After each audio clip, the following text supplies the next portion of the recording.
હાલના સમયમાં ખેડૂતો રાસાયણિક ખેતીથી થાકી ગયા છે, પણ હવે પ્રાકૃતિક ખેતી ખેડૂતો માટે આશાનું કિરણ બની છે. અમદાવાદ જિલ્લાના ભુવલડી ગામના 36 વર્ષના ગૌતમભાઈ પટેલ 9 વર્ષથી પ્રાકૃતિક ખેતી કરી રહ્યા છે. બીકોમ સુધીનો અભ્યાસ કરેલા ગૌતમભાઈએ આત્માના સંપર્કમાં આવી ખેતીની નવી પદ્ધતિ શરૂ કરી, જેથી તેઓને આર્થિક સદ્ધરતા પ્રાપ્ત નમસ્કાર, થઈ જય છે. ગૌ માતા. હું ગૌતમ પટેલ, અમદાવાદ ભુવાલડી ગામ છે મારું. પ્રાકૃતિક ખેતી ઘણા વર્ષથી કરીએ જ છે.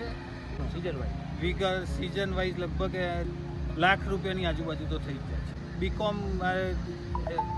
બીકોમ ગુજરાત યુનિવર્સિટીમાં થઈ ગયું છે. મારી એજ અત્યારે 36 છે. 8-9 વર્ષથી હું પ્રાકૃતિક ખેતી કરું છું. તમે અત્યારે શું ખેતી કરી રહ્યા છો અને કેટલા વીઘામાં? મારે અત્યારે મુખ્ય પાક તરીકે ડાંગર, ઘઉં અને બાજરી છે. શાકભાજીનું થોડું ઘણું ચાલુ કર્યું હતું અને ટોટલ મારે લગભગ 15 વીઘા જમીનની અંદર પ્રાકૃતિક સંપૂર્ણ ખેતી છે. અને એનું વેચાણ કેવી રીતે કરો છો? વેચાણ મારે લોકલ એરિયા માર્કેટની અંદર જ થઈ જાય છે.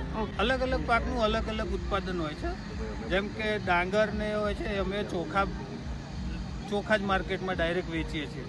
તો લાસ્ટ ટાઈમ અમારે લગભગ 45 થી 50 મણનો ઉતારો હતો, જેની અંદર અમે 20 થી 22 કિલો ચોખા અને બીજી અલગ એની બાય પ્રોડક્ટ નીકળી.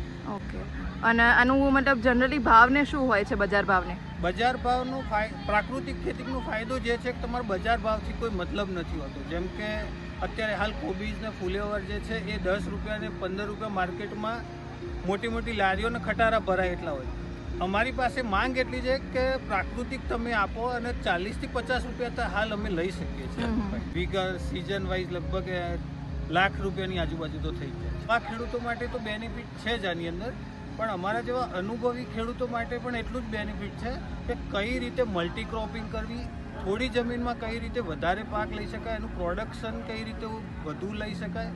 એક પર એક લેયર તો ફાયદો એ છે કે એક સાથે તમે લગભગ 4 થી 5 પાક આની અંદર લઈ શકો છો.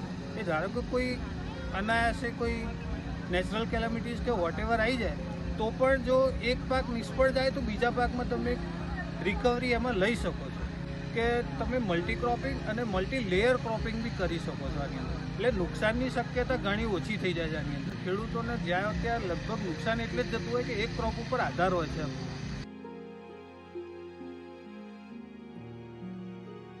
કઈ રીતે તમે એક સાથે વધુ પાક લઈને વધુ નફો મેળવી શકો. અરે અત્યારે મુખ્ય પાક તરીકે ડાંગર, ઘઉં અને બાજરી છે.